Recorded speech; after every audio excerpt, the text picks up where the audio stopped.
Ayan, so ito po mga kababayan, ang ating umpisahan dito tayo kay Sara Duterte, no? Na kung saan mga kababayan ay napakarami po na mga bodyguards po ito, mga kababayan, ang sinasahuran pa daw ayon sa COA. Patay kang bata ka. Oo, ito po mga kababayan, no? I-check ko lang po. Ito po, galing po ito mga kababayan sa Inquirer.net. Ayan po ha, Inquirer.net po yan ha. Nakita nyo mga kababayan, meron po tayong source na balita. No? Hindi po ito ipopost ng Inquirer.net kung wala po silang nakukuhang mga information. So basahin ko lang po. Despite earlier statement that she will avail herself of private services for her security, Vice President Sara Duterte currently maintained a total of 335 security personnel from the government, some of whom also accompany here in trips abroad, according to a report by the Commission on Audit or COA on the agency's spending in 2024. Diyos ko mga kababayan, nakalagay dito mga kababayan na actually mga kababayan, ang bodyguard po talaga ni Sara ay 370 hindi siya 335 400 something, no? 400 plus ang kanyang mga kababayan. 430 yata ang kanyang bodyguard. Ngunit ito po'y kinuhaan ng PNP or ni General Marbil noon kasi kinulang po ang kapulisan. Dahil ang kapulisan po ay may mga actually 400 plus yan mga kababayan ha. I-correct ko lang po. 400 plus po yan. Ngunit, dinidakan po ng PNP kasi sobrang dami. Kinulang po ang PNP. Ngayon mga kababayan, maitanong ko lang, bakit meron siyang ganyan kadaming bodyguard at paano niya ngayon yan papasukin sa kanyang opisina doon sa Quezon City, napakaliit. So ano yung ibang bodyguard niya dito? Nasa bahay lang, tapos tatawagan lang pag kailangan ng kailangan bantayan, kailangan ng duty? Ganun ba yon mga kababayan? Naku po, nagtatanong lang. Kasi hindi naman to po pwede mga kababayan na padyutihin niya to. Padyutihin niya to sa kanyang opisina ng sabay-sabay. Ito po mga kababayan, according sa Inquirer.net. Ayan na. OBP has 335 guards still on payroll. 'Di ba? So ngayon mga kababayan, ganito po 'yan. Magbigay lang po ako ng reaksyon. Speaking, dati po 400 plus 'yan. Dinidakan ng 75 ng PNP kaya 335 na lang. So ngayon mga kababayan, ano pong nangyari sa liig ni Sara? Ano pong nangyari sa liig ni Sara kung bakit hindi niya i-declared kung ano ang kadahilanan ng sugat niya sa liig? 'Di ba? So anong kwenta ng sinasahurang security guard na 335 na until now nagpapasahod pa rin, no? Nasa payroll pa rin kung nagugurgur siya sa liig? Yan ang tanong ngayon. Mga kababayan, yan ang tanong ngayon. Kasi nga, tayong Pilipino, nagpapasahod sa kanyang bodyguard para protektahan siya bilang Vice President. Pero bakit pinapakalat niya na meron daw sometimes, meron daw nag-attempt sa kanya na gurgurin siya, pero hindi nag-success? So ngayon mga kababayan, ni minsan ba dineclared ba ni Sara kung anong kadahilanan ng sugat niya sa liig? Ni minsan ba sinabi ba niya sa publiko, pinaalam ba niya na inoperahan siya or sinugatan siya or may nag-attempt na magsugat sa kanya? Wala. So anong kwenta at magpasahod ka ng 355 bodyguards kung nasusugatan ka lang din naman? 'Di ba? Ni minsan ba sinabi niya sinong naggurgur sa kanya? Di ba sinabi niya yan, merong nag-attempt na maggurgur sa akin pero hindi nag-success. Bakit hindi niya sabihin kung sino? Kasi, biruin mo, 20 nga lang ka bodyguard, hindi ka na. Hindi ka na nga malapitan, paano pa yung 335? So ngayon mga kababayan, tinatanong ko lang po. Tinatanong ko lang po. Bakit po siya nagkaroon ng gurgur sa liig? Kung meron naman siyang bodyguard. So ngayon, nagurgur siya sa liig kasi sabi niya may nag-attempt. So, wala din palang magawa yung 335 na bodyguard. Di tanggalin na lang yan. Diba? Kaya nga nagpapasahod ang taong bayan mula sa tax para ma-secured ang ating mga pinuno, di ba? Tapos hindi man lang niya dineclared kung anong rason na meron siyang, ito ipapanood ko sa inyo Huwag niyo sabihin nagsisinungaling ako. Lumabas sa bunganga ni Sarah. Ito gurgur ni Sarah. Ito pa, mga kababayan, pakinggan ninyo. Sarah. Unsa nang sa imong liyo? Sinubukan nila akong igurgur pero hindi sila nagtagumpay. Kita nyo? Sa News 5 pa yan. Ano daw nangyari sa kanyang liig? Ito, sinubukan nila akong igurgur pero hindi sila nagtagumpay. Ngayon mga kababayan, meron pong karapatan ang taong bayan na magtanong kung totoo bang ginurgur siya. Kasi imposibleng magurgur siya kung meron siyang 335 ka-bodyguard. Ngayon mga kababayan, tanungin ko kayo. Kung nagurgur siya sa dami niyang bodyguard, so bakit nanatili pa yung bodyguard niya na 335 kung magurgur lang din naman pala siya? Ngayon mga kababayan, meron bang karapatan ang taong bayan na magpetisyon na tanggalin ang bodyguard niya? Ito ang mga kababayan, meron po tayong karapatan o petisyonan na tanggalin ang bodyguard niya. Kasi bakit? Bakit manatili kang magpasahod ng 335 bodyguard kung nagurgur lang din naman pala ang sarili mo? Diba? Kasi mismo sinabi niya yan. At ito pa mga kababayan, ito pa ang kwento niyan. Ang kumakalat niyan ganito. Di ko sure mga kababayan kung meron nang nagkwento niyan. Ang totoong kwento kasi niyan, mga kababayan, nagurgur daw siya, meron daw nag-attempt, mamartismos ni Hilo po. Meron daw nag-attempt na gurgurin siya, hindi nagtagumpay. So bakit nagkaroon ng gurgur sa liig kung meron man siyang 335 ka-bodyguards? So ngayon, bakit ka magpasahod ng 335 ka-bodyguard kung nagugurgur ka lang din naman? Pero mga kababayan, ang totoong kwento niyan, meron daw yan siyang kinausap. Meron siyang kinausap. Isa sa mga security. Ngayon, kunwari, mag-jogging siya sa loob ng Congress. Sa loob ng sakop ng Congress, di ba merong ano dyan, parang palibot ng Kongreso. Mag-jogging daw siya. Tapos, kunwari, barilin daw siya, tapsyasan yung balikat niya. Meron siyang plano noon, mga kababayan. Kanino nyo po ba yan napanood? May mga vlogger na ba na nagsasabi niyan, na pinaplano niya yan? Na kunwari mag-jogging siya? Sa loob ng compound ng Kongreso? Tapos kunwari habang nag-jogging siya, kailangan ipabaril yung sarili niya para ang mapagbintangan si Martin Romualdez, si Lisa at si PBBM. Kasi di ba ang sabi niya, putang ina mo Bongbong Marcos, Martin Romualdez, Lisa Marcos, huwag kang mag-alala ma'am. May nakausap na akong killer ma'am. Pag ako namatay, patayin niya si Lisa, si Bongbong at si Martin.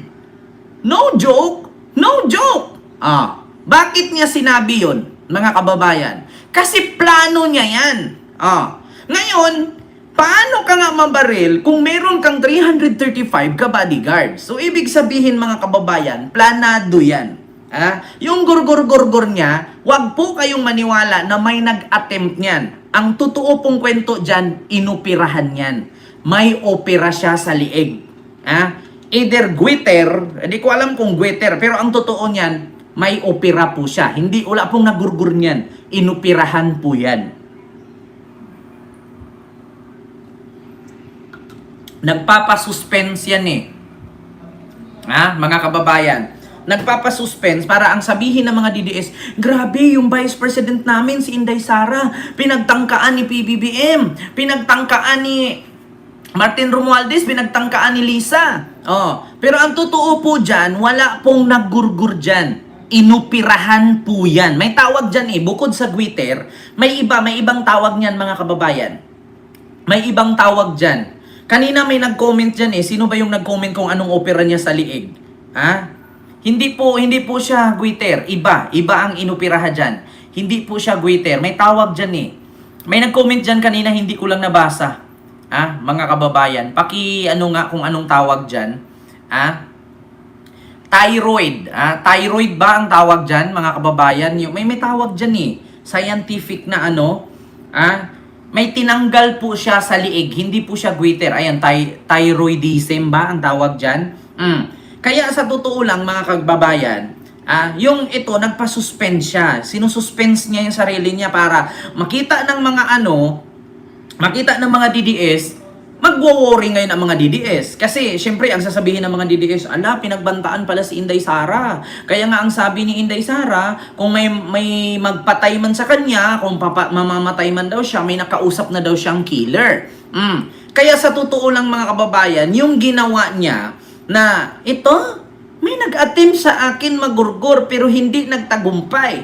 Ibig sabihin, mga kababayan, inuna niya yon kasi meron siyang plinano, meron siyang plinano na subukan daw niya mag-jogging sa compound ng Kongreso, tapos magpapabaril daw siya, tapyasan ang balikat para ang pagbintangan si PBBM, si Lisa at si Martin.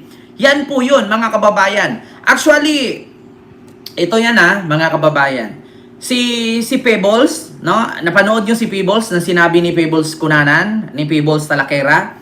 Kwininto ni Pebbles yan, mga kababayan. Totoo yan, planado na talaga yan ni Lustay. Hindi lang natuloy-tuloy, siguro masakit. Malay natin, habang tumakbo siya, mali ang tira na diretso sa dibdib, di namamatay siya. 'Di ba? Kaya wag po kayong maniwala, mga kababayan, na sinasabi niya may naggurgur sa liig niya at may nag-attempt, hindi nagtagumpay. Mga kababayan, tanungin ko kayo. 1, 2, 3, 5 bodyguard. Mahirap ka na pong gurgurin. Maliban na lang kung asawa mo ang gugurgur sa'yo. Pag asawa mo ang gugurgur sa'yo, walang magawa ang bodyguard kasi asawa mo yon. Pero, kung ang gugurgur sa'yo taga-ibang labas or taga-labas, hindi mo kaano-ano, hindi mo kasama sa pamamahay, hindi po makaka-attempt manggurgur sa'yo yung tao na yon kung meron ka kahit 5 bodyguard man lang. Pero, paano mangyari na magurgur ka kung meron kang 335 bodyguards na hanggang sa ngayon sinasahuran pa rin ayon sa COA? 'Di ba? Kaya mga kababayan, huwag kayong magpaniwala dyan kay Sara. Napakasinungaling po talaga niyan. Biruin ninyo, saan ni Sara pauupuin, pajujutihin itong kanyang 335 ka bodyguards? At bakit meron siyang ganyan kadaming bodyguards? Hindi po ba yan questionable, mga kababayan? Tanong ko lang, hindi ba yan questionable? Hindi ba questionable yan, mamuna? Kasi kung tutuusin ang bodyguard, ito, i-compare natin i-compare natin, mga kababayan.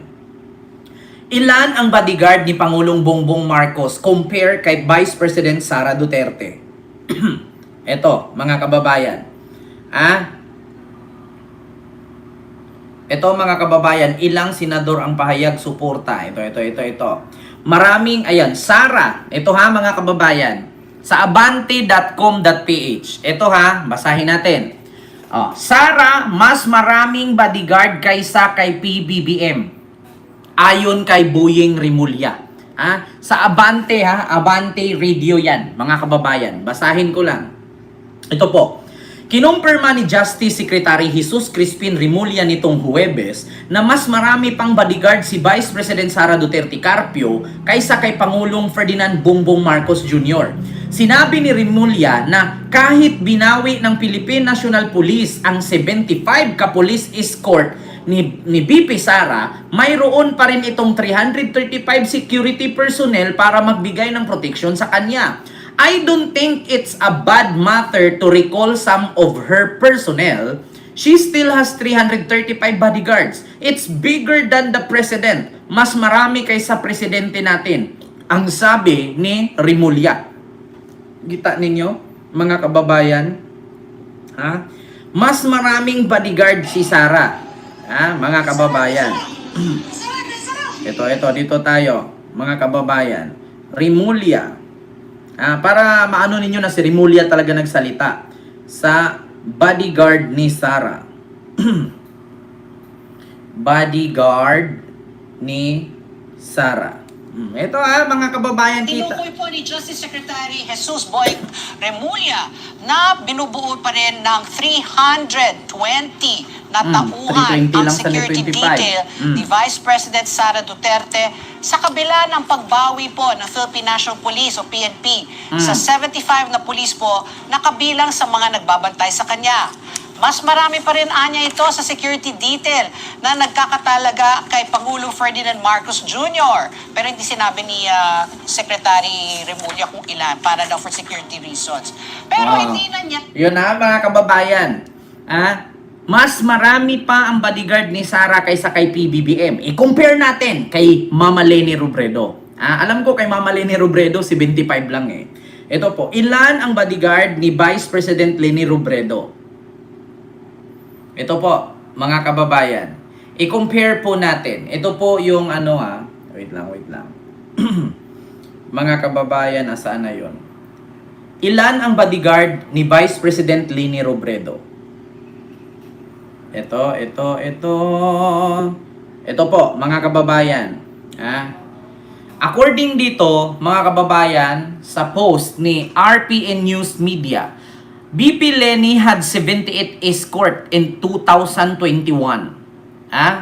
Compared dito sa 433 ni Sara Duterte. Mga kababayan. Wait lang, nawala. Ilan ang bodyguard ni Vice President Leni Robredo? Ito mga kababayan Ito po, mga kababayan. Ayan. Ikino-compare ko po ang bodyguard ni Vice President Leni Robredo versus kay Vice President Sara Duterte.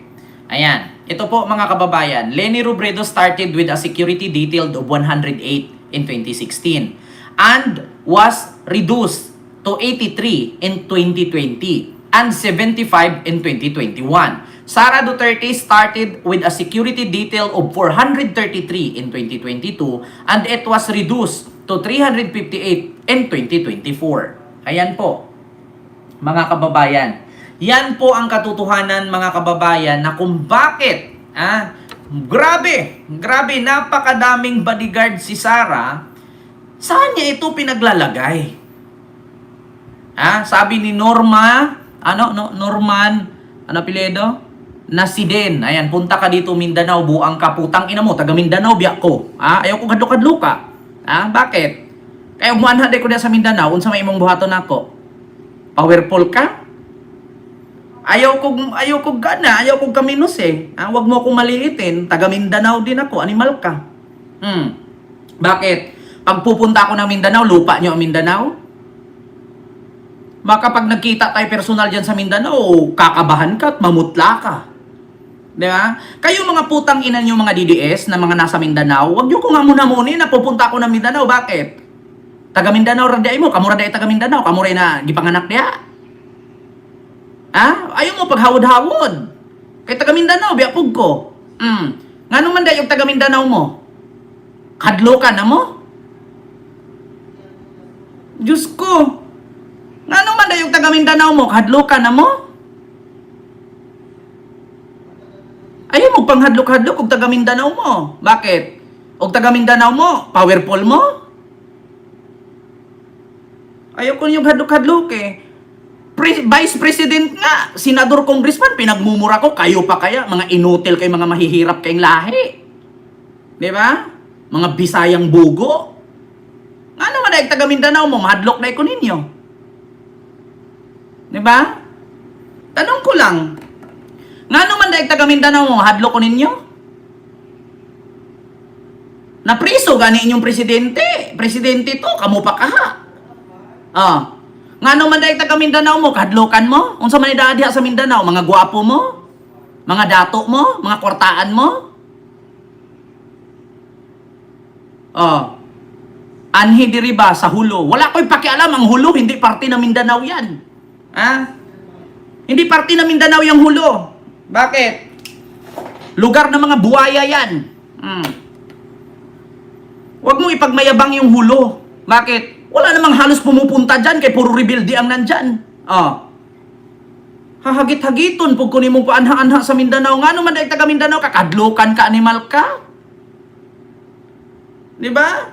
Wala sanang 335 bodyguard si Sara kung mga matatapang ang nasa Mindanao. O bakit siya magdi-declare ng 335 ka bodyguard kung matapang sila dyan? Mga animal kayo. Ha? Ano man dahil taga Mindanao ka, kahadlukan ka? Diyos ko. Ayaw ko hadlok-hadlok ka kay sanay di ako sa gira. Nakatubang na ganin ako na sa miswari sa personal. Kadlukan mo. Ayaw ko yung hadlok-hadloka diya sa Mindanao. Diyos ko, kinsa man mong taga Mindanao kahadlukan, mga kwartaan mo? Mga powerful mo? Inyo ganing kapitan diha nga galot kaayo gipusil gani. Namatay man gani ng kapitan diha na si Bukol. Di ba? Kahadlukan day mo. Ayaw ko yung hagit-hagita og taga Mindanao mo, kahadlukan mo, mga yawa mo. Kinsa may mahadlok ninyong taga Mindanao mo? Diyos ko, kahit magkita ta sa personal, pangit, mahirap, bobo at tanga pa rin kayo. Diyos ko, ayaw ko yung hadlok-hadloka, paanhaan ko yung Mindanao. Nga naman nagmanha ko sa Mindanao, inyuha ang luta, inyuha ang Mindanao.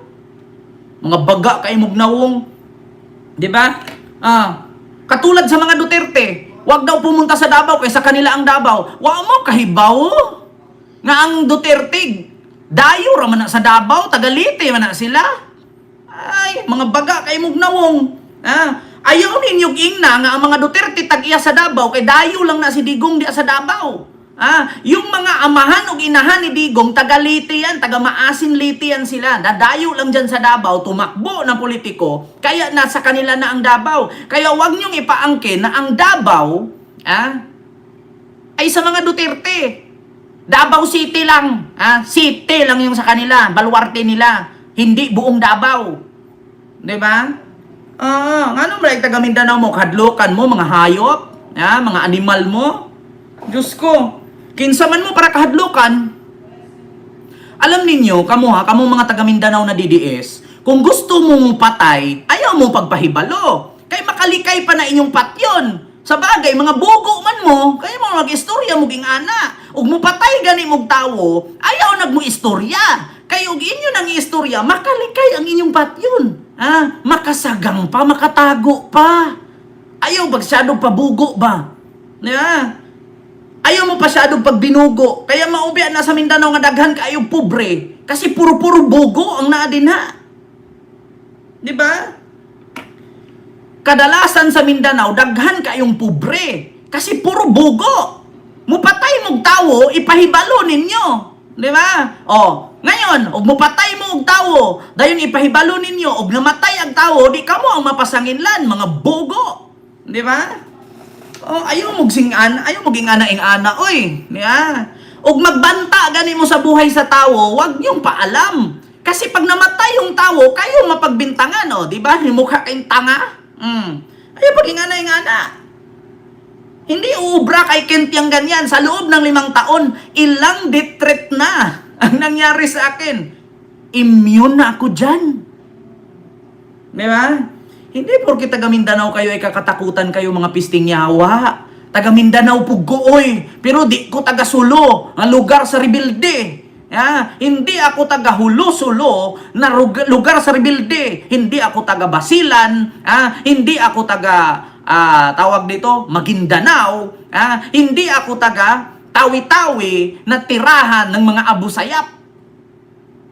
Di ba? Hindi porket nasa Mindanao kayo ay mga matatapang kay mga pisting yawa kayo. Wag mo kay balo. Kadalasan sa Mindanao, puro pobre. Kasi mga bugo. Ito sabihin ko sa inyong totoo. Alam nyo ba, ang mga mayayaman lang sa Mindanao, either businessman, politician, pero yung ordinaryong tao, pobre. Kasi mga bugo. Yan naman ang totoo Ilang parte sa lugar ng Zamboanga Peninsula ang pinakamahirap na probinsya? Di ba halos lahat pasok? Pero tignan nyo, lahat ng politician sa Mindanao puro may pera. Di ba? Mga politician at negosyante lang mayaman dyan. Pero yung mga ordinaryong tao, pobre. Tapos gagawin nyo Republic of Mindanao? Putang ina, mas lalo kayong maghirap. 'Di ba? Yan ang totoo. Tignan ninyo, kayo, ni minsan, nakaranas ba kayo ng isang bodyguard? Wala. Pero yung Vice President ninyong taga Mindanao, 300 plus ang bodyguard. Oh, kita. Kung pinasahod niya dyan sa 300 plus niyang bodyguard, kung gitulong na niya din mula sa Buanga City papuntang Cagayan de Oro, di ang dami nang nakakakain na gugutom at nahihirap. Di ba? Sabihin ninyo sa akin, sinong mga taga Mindanao dyan na mga mayayaman na ordinaryong tao? Wala. Pero ang politician at negosyante, ang yayaman. Kasi ang negosyante, protektado ng politician. Either illegal or legal na trabaho or negosyo, pasok. Yan ang totoo. Hindi mauunlad ang lugar ng Mindanao hanggat nandyan ang mga politician at negosyante na nagsasabuatan sa illegal na negosyo. Di ba? Yan ang totoo. Sana, yang mga taga Mindanao, mabubuhayan kayo. Magigising kayo. Sa kasakiman ng mga politician dyan sa lalawigan at lugar ninyo. Kadalasan sa mga politician dyan, ang yayaman. Taglilimang sasakyan, SUV, sports car, mansyon ang bahay. Samantalang yung mga constituent, puro mahihirap. Yan ang totoo. Sinong politician sa Mindanao na mahirap? Sabihin ninyo sa akin. Putang ina, di ba? Di kayo makasagot. Sinong DDS taga Mindanao dyan? Sabihin niyo sa akin, sinong politisyan na mahirap?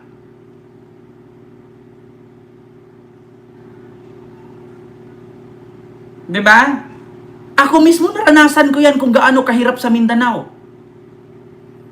Kadalasan sa mga yumayaman dyan, negosyante na protektado ng mga politiko. Sila lang ang yumayaman, politician at negosyante na nagsasabuatan sa mga illegal na negosyo. Pero yung mga tao dyan na ordinaryong tao, umaasa sa porpis. Di ba? Tapos yung may akda sa porpis, binababoy nila na si Laila de Lima. Di ba?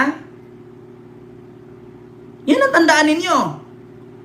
Yung may akda ng porpis, para yung mga mahirap sa Mindanao, makakuha ng pera sa gobyerno, binababoy nila si Laila de Lima. Tapos, lagi silang sumisigaw, Duterte, Duterte, pero hindi nila alam sila mahirap pa rin. Yan ang totoo. Sinong mga taga Mindanao na politician dyan na mahirap? Sabihin ninyo sa akin. Sabihin ninyo sa akin. Sinong politician na mahirap sa Mindanao? Yung ibang politician nga dyan, nagmamayari ng Fantasyland eh. Yung ibang politician nga dyan, halos buong lugar, baluarte nila. Pagmamayari nila, minahan. Sige nga. Tigil-tigilan nyo ako. Yung iba nga dyan, pagmamayari, mall eh. Tignan nyo, mga apelyedong plaza. Tignan nyo mga plaza dyan. Ilang mall ang pagmamayari nila. Tigil-tigilan nyo ako. Si Kent to. Hindi ako si Digong na ulyanin. Si Kent ito. Buhay pa ang memorya. Hindi ulyanin. Kaya wag nyo kung hamun-hamunin na taga Mindanao kayo. Natatakot ako sa inyong mga putang ina ninyo. Sino may-ari ng Gaisano? Sinong may-ari ng Unitap? Sinong may-ari ng Plaza? Mall? Politician lahat.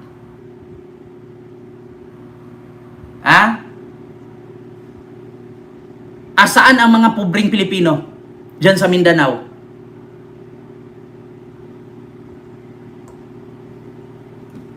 Diba? Tigil-tigilan nyo ako. Lee Plaza, Gaisano, Unitap. Sinong magmamayari niyan? Tigil-tigilan nyo ako.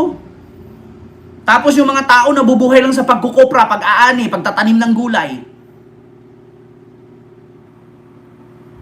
Diba? Sinong may-ari ng Johnson's Johnson's? Sinong may-ari ng Itbulaga? Tanong ko lang. Johnson's Johnson's, Unilab, Itbulaga, Gaisano, Lee Plaza, Unitap. Sinong nagmamayari niyan? Puro politician. Taga Mindanao. KCC Mall. Oh. 'Di ba? Kita nyo? Kala mo mga mayayaman kayo. Alam ko kung sino ang mga mayaman sa Mindanao. Politician at negosyante lang. Nagsasabuatan. Pero pag sinabi mong ordinaryong tao, magsasaka, magkukopra, mangingisda, magkakarne. Yun lang ang negosyo ng ordinaryong tao. Bukod dun, mga maliliit na sari-sari store. 'Di ba? Oh, tanong ko lang sa inyo, ni minsan ba paano uunlad ang Mindanao kung puro politician lang ang nagmamay-ari ng negosyo diyan?